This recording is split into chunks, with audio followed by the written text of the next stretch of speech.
Hello दोस्तों, अस्सलाम वालेकुम, नमस्कार। मैं आपका दोस्त अनवर खान बोलना तो है। मैं आपका एक बार फिर से स्वागत है। साथियों, सबसे पहले तो सभी देशवासियों को दीपावली की हार्दिक शुभकामनाएं, धनतेरस की हार्दिक शुभकामनाएं, भैया दूज की हार्दिक शुभकामनाएं।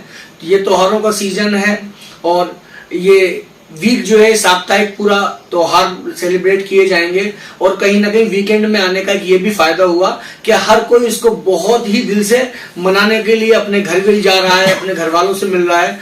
अभी मेरी बात एक दोस्त से हुई, उन्होंने बताया दिल्ली में इस वक्त जाम लगे हुए हैं क्योंकि लगातार 4 से 5 छुट्टियां हैं। तो लोग जो है उन छुट्टियों को अच्छे से यूज करना चाहते हैं, अपनी फैमिली के साथ सेलिब्रेट करना चाहते हैं। मेरी और मेरी पूरी टीम की तरफ से हैप्पी एंड सेफ दिवाली। अच्छे से दिवाली मनाइए, आप और आपका परिवार सुरक्षित रहे, यही हमारी कामना है। साथियों, आप लोगों ने हमारा पिछला वीडियो देखा होगा जो हमने डेंगू पर तैयार किया है कि अगर हम बदायूं जिले की बात करें तो बदायूं में इस वक्त डेंगू का प्रकोप है और कई गांव ऐसे हैं जहां पूरी तरह से डेंगू ने अपने पैर पसार लिए हैं और एक बड़ी जनसंख्या डेंगू से प्रभावित है। उसके साथ साथ डेंगू के साथ अगर हम बात करें तो टाइफाइड, मलेरिया, वायरल फीवर, इसने भी लोगों को परेशान कर रखा है। सबसे बड़ी परेशानी की बात यह है कि जब ये बीमारियां लोगों को घेरती हैं तो स्वस्थ होने के बाद भी बहुत वक्त लगता है इससे उभरने में। शरीर इतना कमजोर हो जाता है कि एकदम से आप अपनी जो सामान्य जीवन है उस पर आप नहीं आ पाते। हमने जो वीडियो बनाया, हमने ये आपको बताने की कोशिश की कि किस तरह से आपको प्रिकॉशन लेना है जब ये इस तरह की बीमारियां जब घर कर जाएं तो आपको क्या सावधानियां बरतनी चाहिए। उस पर बेमौसम बारिश ने और भी ज्यादा बुरा हाल किया। जगह जगह पानी भरा हुआ है, गड्ढों में सब जगह मच्छर पैदा हो रहे हैं। अगर हम बात करें तैयारियों की, जिला नगर पंचायत, नगर पालिका परिषद, ग्राम पंचायतों की, तो इतनी बहुत ज्यादा तैयारियां हमें दिखाई देने को मिल नहीं रही हैं।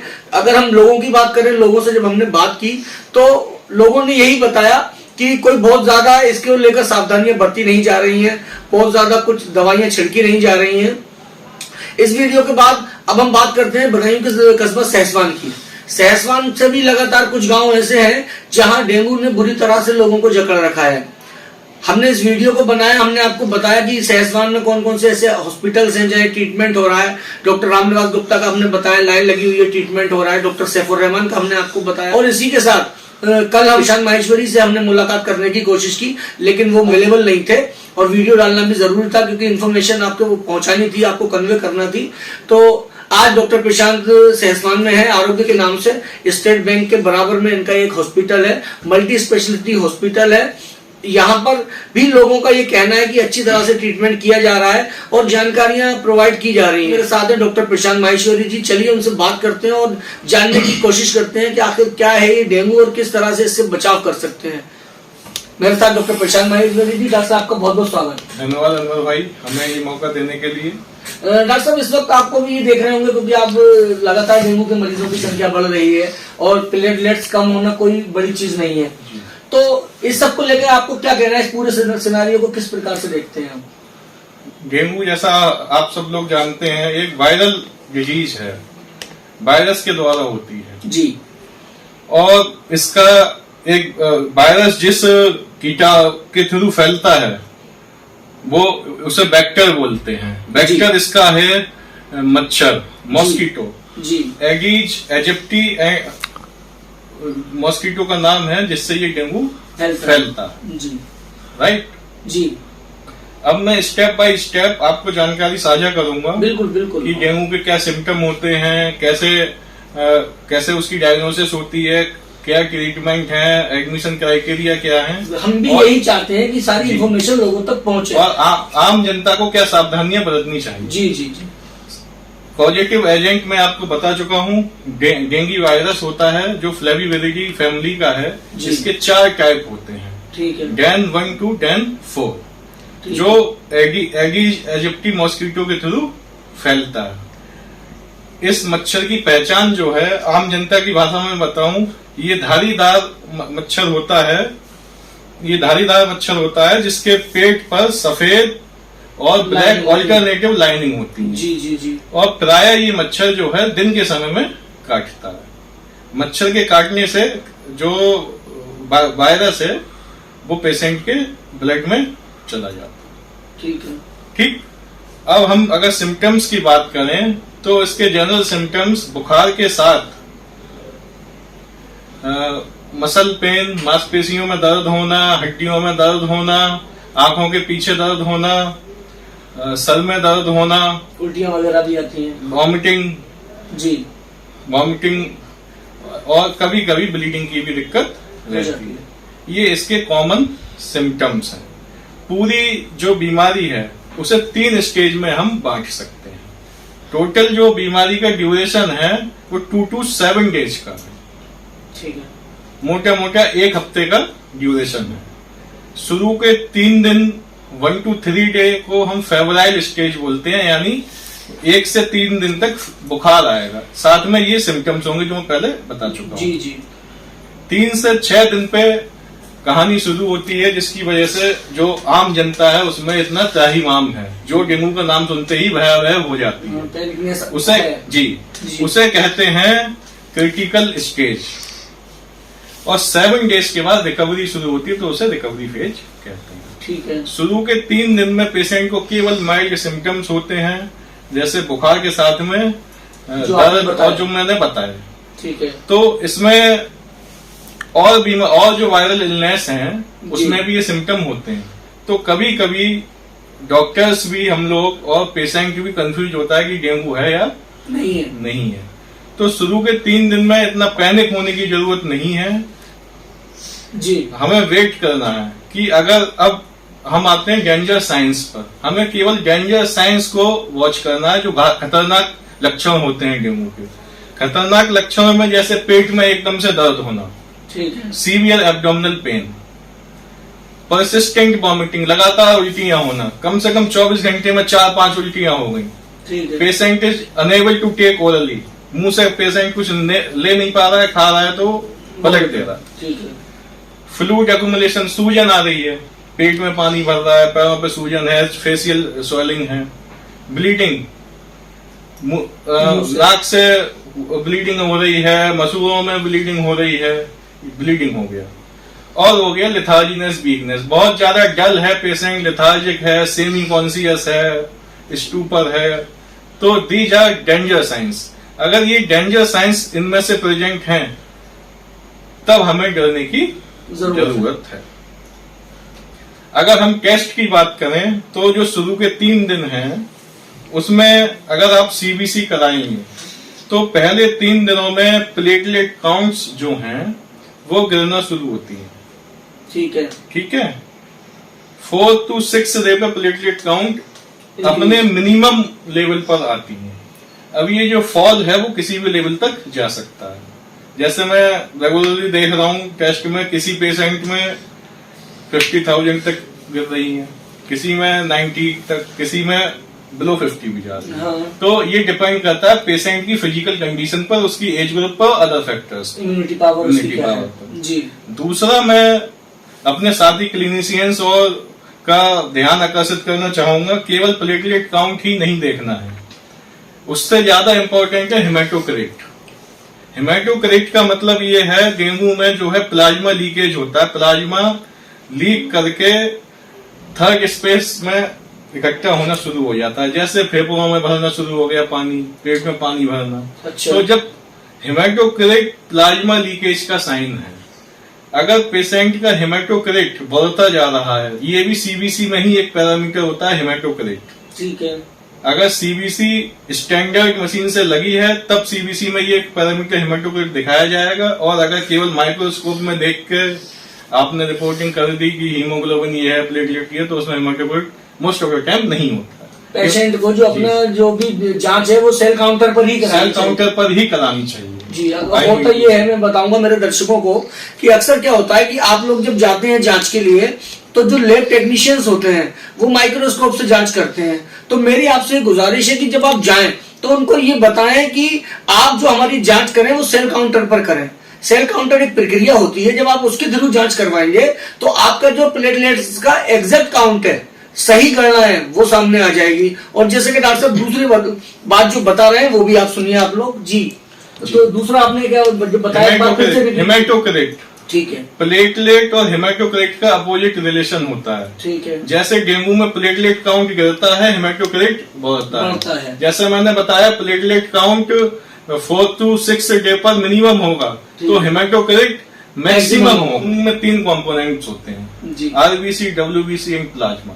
एक्चुअली ये थोड़ा सा कॉम्प्लिकेटेड हो जाएगा मरीजों को समझना, क्योंकि ये मेडिकल लैंग्वेज है, मुझे लगता है कि हर दर्शक नहीं समझ पाएगा। हम बात करते हैं वही जैसे जो हमारी बात चल रही थी कि मान लीजिए अब डेंगू ये 1 2 3 दिन जो आपके ने बताए कि ये जो है नॉर्मल होते हैं और जो नॉर्मल सिम्टम्स है वो दिखाई देते हैं, लेकिन आगे के जो 2-3 दिन रहेंगे वो सीरियस होते हैं। क्या ऐसा किया जाए कि ये जो 2-3 दिन है शुरू के, इसी में मुसीबत टाल दी जाए?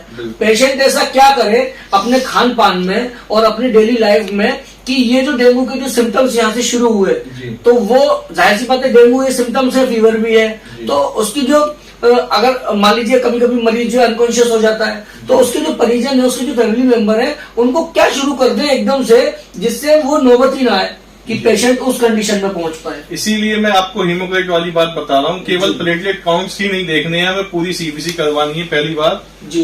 ठीक है, प्लेटलेट एकदम से गिरता है उसे देख के पैनिक क्रिएट नहीं होना है। अगर हमारा हीमोक्रेट बहुत ज्यादा हो रहा है तब थोड़ा सोचने वाली बात है, तब एडमिशन की जरूरत है। पहले 3 दिनों की आपने जैसे बात बताया, केवल फीवर आएगा, फेब्राइल कंडीशन है, उसमें कुछ नहीं करना है। पहला जो वैसे मैं पूरा इलाज बताऊंगा, पहला जो स्टेप है वो है एडिक्वेट हाइड्रेशन, यानी पेशेंट में पानी की कमी ना हो। तो प्लेंटी ऑफ फ्लूइड्स लेने हैं, लिक्विड, इसमें इलेक्ट्रोल वगैरह आप ले सकते हैं, और बाकी लिक्विड डाइट, प्लस इसके साथ साथ इम्पोर्टेंट है कि पेशेंट खाना पीना भी जरूर खाए। अन्न की बहुत जरूरत है, जो मैं डेली टू डे फेस कर रहा हूँ कि पेशेंट खाना पीना छोड़ देता है, चाहे वो चावल खाए या गेहूं किसी भी फॉर्म में, दलिया हो गया, रोटी हो गई, खाना पीना नहीं छोड़ना है, जिससे कैलोरी पेशेंट को मिले और जो ये वायरल प्रोड्रोम होता है उससे लड़ने में सक्षम जी। बेसिकली ये पेशेंट के और वायरस के बीच में कुश्ती है। ठीक है, अगर पेशेंट खाना नहीं खाएगा तो वायरस उस पर भारी पड़ेगा, मजबूत होगा और वो पेशेंट को चित्त कर देगा। और पेशेंट अपना खाना पीना अच्छा रखेगा, हाई प्रोटीन डाइट की बहुत जरूरत होती है, जैसे ह्यूज अमाउंट ऑफ लिक्विड रखे, जैसे नारियल पानी हो गया आपका, जी, और आपके जो भी ये सिट्रस फ्रूट होते हैं, मौसमी हो गया, संतरा हो गया, ये ज्यादा से ज्यादा बना रहे body, plus high protein diet like कच्चा पनीर हो गया, अंडा हो गया, जो नॉन वेजिटेरियन लोग हैं मीट खा सकते हैं, मछली मुर्गा खाएं, दाल पिए, दूध पिए, ठीक है। मिल्क पाउडर्स बहुत से अवेलेबल हैं, मिल्क पाउडर आजकल बाजार में एक प्रोटीन, हाई प्रोटीन के लिए ट्रिप्टोकाइन नाम का एक वो आता है, बिस्किट आता है, बहुत ज्यादा फायदेमंद है वो। जी जी जी जी। मतलब जरूरत ये है पेशेंट को, जनरल पब्लिक को समझने की कि ऐसा नहीं है। पहले 3 दिन में जो है, अगर हम डायग्नोसिस की बात करें तो एंटीजन पॉजिटिव होता है, जिसे NS1 कहते हैं। रूटीनली मैं देख रहा हूँ कि टेस्ट हुआ, NS1 पॉजिटिव आया, मरीज ने बिल्कुल हाथ पैर छोड़ दिए कि अब क्या होगा। अच्छा, इसका मिसयूज भी हो रहा है जी, इसका मिसयूज भी हो रहा है, जैसे पहले कोविड में भी हो चुका है। अगर एडमिशन की जरूरत है या नहीं है, फिर भी एडमिट करके बोतल शुरू हो गई। अच्छा, बोतल देने का भी, फ्लूइड देने, IV फ्लूइड देने का भी एक तरीका है। अगर आप ज्यादा मात्रा में कम समय में ज्यादा बोतल चढ़ा दोगे तो फ्लूइड ओवरलोड में चला जाता है, ठीक है, तो वो डेंगू को और वर्स करेगा। एक तो डेंगू कंडीशन ही ऐसी जिसमें थर्ड स्पेस में कलेक्शन होता है, और आपने अगर ज्यादा फ्लूइड दे दिया तो और पानी भरेगा। अच्छा, ठीक है, ठीक है। तो मेरी रिकमेंडेशन ये है कि शुरू के 3 दिन कुछ नहीं करना, बुखार के लिए प्लेन पैरासीटामोल की गोली, रेस्ट बहुत जरूरी है, बेड रेस्ट, घर पर ही आराम करें, और plenty of liquid diet and protein rich diet. अच्छा, ये चलिए, इसमें लोग घबराए ना, इस तरह से लोगों में पैनिकनेस है। तो दर्शकों से मैं कहना चाहूंगा कि जो लोग आप ये वीडियो देख रहे हैं, डॉक्टर साहब ने बहुत डिटेल में इस बात को समझाया कि डेंगू कोई ऐसी चीज नहीं है कि आप एकदम से डेंगू का नाम सुनकर घबरा जाएं। अगर डेंगू पॉजिटिव आ भी जाता है, जो कि आजकल बहुत नॉर्मल है, तो आपको करना यही है कि शुरुआत के 3 दिन आप हाई प्रोटीन डाइट लीजिए। वेजिटेरियन है तो पनीर खाइए, अंडा खाते हैं तो अंडा खाइए, दूध पीजिए। अगर और बाजार में बहुत सारे हाई प्रोटीन बिस्किट्स मिले, जैसे मैंने ट्रिप्टोन का बताया आपको, अच्छा बिस्किट होता है, और थोड़ा सा कॉस्टली होता है लेकिन बहुत फायदेमंद है। दूसरा, अगर आप नॉन वेजिटेरियन है तो there are lot of foods, जैसे आप नॉन वेज में आप चिकन लीजिए, हाई प्रोटीन डाइट है, चिकन है, फिश हो गई और अंडा हो गया। तो ये सब चीजें आप अगर आप लेंगे तो 2 से 3 दिन के अंदर आपको इसका फायदा हो जाएगा और जरूरत ही नहीं है उस स्टेज तक आप पहुंच पाए। कोई मुझे नहीं लगता कि आप वहां तक पहुंच पाएंगे, बशर्ते कि आपको अपना इम्यूनिटी लेवल और खुद का जो कॉन्फिडेंस है उसको बनाए रखना है। कभी कभी जैसे डॉक्टर साहब ने बताया कि डेंगू का नाम सुन के मरीज जो है खुद ही बीमार हो जाता है और बहुत ज्यादा परेशानियों में, टेंशन में आ जाता है। जब आप ज्यादा टेंस हो जाएंगे तो आपकी बॉडी भी वैसा ही रिएक्ट करेगी। ये बॉडी की प्रक्रिया है, तो आप इसको लाइटली लें और जैसा कि डॉक्टर साहब ने बताया हाई प्रोटीन डाइट लें और अपने खान पान का ख्याल रखें। ह्यूज अमाउंट ऑफ लिक्विड जैसे नारियल पानी हो गया आपका और इलेक्ट्रॉल हो गया, ये सब चीजें अगर आप लेंगे तब भी आप इसको जल्दी से इसको हरा पाएंगे। डॉक्टर साहब एक चीज और मुझे आपसे जानना है कि ये सब तो हो गया जी, लेकिन जो सावधानियां हैं कि ये वहां तक पहुंचे ही ना, बंदे को डेंगू ही ना हो, तो उसमें क्या क्या करना चाहिए लोगों को? इससे पहले मैं 2 बातें आपको बताना चाहूंगा, केवल 2 मिनट लूंगा। जी जी जी। पब्लिक को पैनिक होने की जरूरत इसलिए नहीं है, मैं आपके साथ डेटा शेयर करना चाहूंगा जो मैं अपने मन से नहीं बता रहा हूँ। CDC, central disease control organisation, जो यूएस गवर्नमेंट की ऑथेंटिक बॉडी है, जैसे सारे देश फॉलो करते हैं, उसकी साइट पर डेटा दिया हुआ है जी। उसमें क्लियर कट लिखा हुआ है कि अगर 4 पर्सन इन्फेक्टेड होते हैं डेंगू वायरस से तो 4 में से 1 सिक होता है। अच्छा। जरूरी नहीं है कि 4 को मच्छर ने काटा है तो 4 को डेंगू होना है, बीमारी होनी है। ठीक है, ठीक। अब जो 4 में से 1 सिक होगा, ठीक है, अब हम सिकनेस पे आ जाए। अगर 100 लोग सिक हुए तो उसमें लिखा हुआ 20 में से 1 मरीज सीवियर डेंगू में जाएगा, जो जिसके लिए पूरा कंट्री में इतना पैनिक है कि आईसीयू की जरूरत हो रही है। तो 100 लोग अगर डेंगू के पेशेंट 5 मरीज ऐसे तो 5 मरीज ऐसे होंगे जो अल्टीमेटली आईसीयू की जरूरत पड़ेगी प्लेटलेट ट्रांसफ्यूजन की। 95 लोग सादा ट्रीटमेंट पर ही सही हो जाएंगे। दूसरी बात यह है, हॉस्पिटल में एडमिशन की जरूरत कब है? हॉस्पिटल में एडमिशन की जरूरत तब है जब पेशेंट इज हीमोडायनेमिकली अनस्टेबल, यानी मरीज का बीपी फॉल हो रहा है। ठीक है, ठीक है। दूसरा डेंजर साइन, वार्निंग साइंस, जो मैंने पहले बता चुका हूं कि परसिस्टेंट वॉमिटिंग है, बार बार उल्टी हो रहा है, अनेबल टू टेक ओरली, मुंह से कुछ नहीं ले पा रहा है, पेट में दर्द है, सीवियर हेडेक है या कहीं से ब्लीडिंग आ रही है। तीसरा, बच्चे less than 5 year of age के जो चिल्ड्रन है, ठीक है, ठीक है।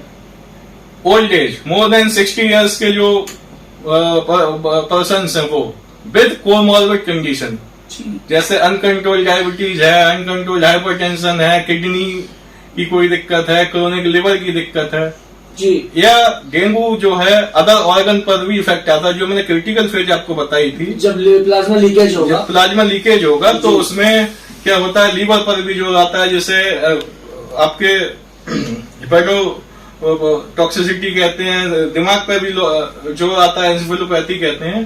तो अगर ये पे भी आ सकता है, लंग्स पे भी तो अगर ये सब आ रहा है, ऑर्गन डिस्फंक्शन हो रहा है, या डेंजर साइंस है, या पेशेंट हीमोडायनेमिकली अनस्टेबल है, या चौथा मैं बताना चाहूंगा प्रेग्नेंट मदर, प्रेग्नेंट लेडीज, क्योंकि डेंगू वायरस जो है इन यूटेरो ट्रांसफर होता है बच्चे में।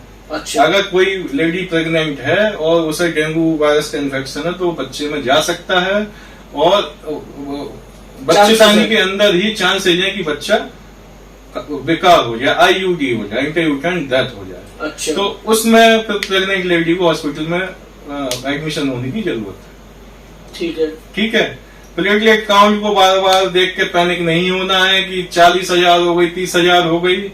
अगर 50,000 से नीचे है प्लेटलेट काउंट, कोई डेंजर साइन नहीं है तो कोई घबराने की बात नहीं है। 50,000 से नीचे है, डेंजर साइन है तो आप हॉस्पिटल में जाकर एडमिट हो जाइए। अगर ब्लीडिंग हो रही है तब प्लेटलेट चढ़ाने की जरूरत है, या फिर इतनी ज्यादा कम हो गई जो 20,000 10,000 प्लेटलेट है तो उसमें ऑब्वियसली मेरा जो एक्सपीरियंस है उसमें फिर ये सब ऑर्गन डिस्फंक्शन भी होता है। कोई सिंगल चीज नहीं होती कि केवल ब्लीडिंग ही हो रही है और सब। अब आप बचाव की बात पर आते हैं कि पब्लिक कैसे बच सकती है। ठीक है, तो पहला होता है कंट्रोल, मॉस्किटो कंट्रोल मेजर्स। ठीक है, इंसेक्ट रिपेलेंट वगैरह ये मार्केट में अवेलेबल है, ये आप यूज करें जी। दूसरा होता है लार्वल कंट्रोल। लार्वा जो है पानी में मच्छरों के पाए जाते हैं, तो ये एक जनरल अवेयरनेस की बात है कि हमारे अपने घर को भी साफ करना है और बाहर, घर के बाहर को भी साफ करना है। ठीक है, बाहर गमले रखे हैं, टायर रखे हैं, जो भी जिसमें भी वाटर कलेक्ट हो सकता है, आप उसे पलटते रहें, साफ सफाई रखें जी। ठीक है। तीसरा क्या है, लाइफ स्टाइल चेंज। पूरे बाजू के कपड़े पहने, शर्ट भी, जो हम दोनों ने नहीं पहनी, शर्ट भी पैंट जी भी, जी जी। ठीक। और प्लस अपना खान पान अच्छा रखें। अच्छा, मैं आपसे एक चीज जानना चाहूंगा, पहले क्या होता था कि जहाँ जहाँ पानी भर जाता था वहां हम लोग मिट्टी का तेल, केरोसिन डाल दिया करते थे। जब केरोसिन राशन की दुकानों पे अवेलेबल होता था तो हर घर में मिल जाती थी उसकी क्वांटिटी। अब राशन की दुकानों पर तो केरोसिन मिलता नहीं है और आसानी से मुझे लगता है अवेलेबल भी नहीं है केरोसिन। इस कंडीशन में कोई एक ऐसा सस्ता कोई दवा आती हो छिड़काव के लिए कि जैसे घर में क्या आसपास गड्ढे हैं, तो अब मान लीजिए अगर नगर पालिकाओं या नगर पंचायतों की तरफ से ऐसा हो रहा है कि वो छिड़काव नहीं हो रहा है, और जो कि अक्सर ऐसी लापरवाही बहुत सामने आ रही है देखने में, तो उस कंडीशन में कौन सी ऐसी दवा है कि भाई अगर लगा कि 5 घर है तो लाइए थोड़े थोड़े पैसे डाल के दवा ले आए, उन गड्ढों में डाल दें। कोई ऐसी मार्केट में ऐसी क्या चीज है जो बहुत माइनर से जिसके प्राइस हो, तो वो कोई है, आप ऐसे को सजेस्ट करेंगे आप? देखिए, मैं नाम तो नहीं बता पाऊंगा क्योंकि ये जो एपिडेमियोलॉजिस्ट होते हैं, जैसे जिला एपिडेमियोलॉजिस्ट होते हैं, वो क्लियर कट बता पाएंगे। लेकिन लार्वा को कंट्रोल करने के लिए कई सारी आती हैं दवाएं। अच्छा, आती हैं जी। तो वो लेके अगर पानी में छिड़क दी जाए और वो अपने आसपास, और जैसा कि देखिए डॉक्टर साहब ने बताया, अपने दर्शकों से एक बात मैं जरूर शेयर करना चाहूंगा कि हम लोग क्या करते हैं, हम लोग दवाइयां तो हजारों रुपए की खा जाते हैं, लेकिन हम अपने इलाज पर हजारों रुपए खर्च कर लेते हैं। लेकिन जो हमारी जो प्रिकॉशंस हैं, जो सबसे पहली सावधानी है कि घर में मच्छर ना हो। अक्सर मैंने देखा कि खान पान बहुत अच्छा है लोगों का, सब कुछ बहुत अच्छा है, लेकिन मॉस्किटो कार्टिज नहीं है घर में। 70 से 80 रुपए का आता है, 10 से 15 दिन चल जाता है। अगर आप उसका एवरेज काउंट करें तो 4-5 रुपए पर डे का होता है। लेकिन मैंने देखा बहुत सारे घरों में कि कार्टिज भी लगी हुई है लेकिन उसमें दवा नहीं है, रिफिल नहीं है। तो सबसे पहली गुजारिश ये है कि आप घर में मोर्टीन, ऑल आउट आती है, बहुत सारे ऐसे ब्रांड हैं जो मार्केट में मिल जाते हैं। मैं खुद ऑल आउट अल्ट्रा यूज करता हूं घर में, अच्छा इफेक्ट है, मॉस्किटोस नहीं आते।